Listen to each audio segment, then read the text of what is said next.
Hey guys, this is Austin. Is a giant smartphone worth it? With a 7-inch display, the Blue Studio 7.0 might look like a tablet, but this is a full-fledged smartphone. Crack open the box, and inside you'll find the Studio itself along with a screen protector. Get a little deeper in the unboxing, and you'll see the power adapter, tool for getting at the SIM and microSD, micro USB cable, and a pair of headphones. Take a quick look around, and you'll see the Studio resembles the Nexus 7, which isn't a bad thing at all. Even though it's all plastic, there's a decent looking metal-like finish on the front, and around back, it's covered in a soft touch dimpled rubber, which gives it a nice feel in the hand. It's much more manageable than a bigger tablet like an iPad, although compared to a normal sized smartphone, not so much. As if a 7-inch smartphone wasn't crazy enough, the Studio only runs $100. Because of that, you aren't going to find cutting edge specs, but there's not a ton to complain about.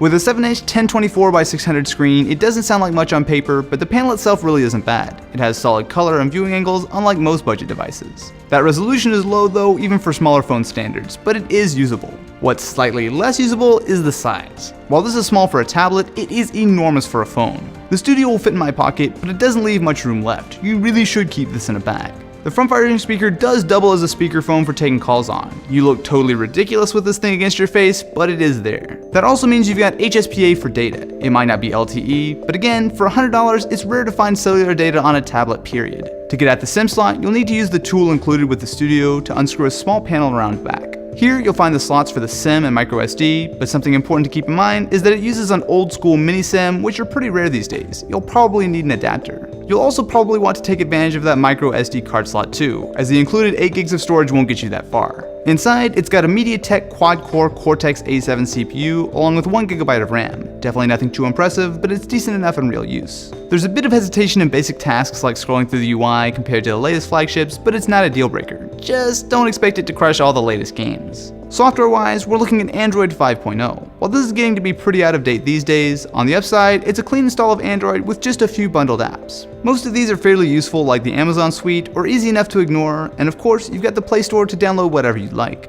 One area where you can definitely notice the prices with the cameras. They're definitely not amazing.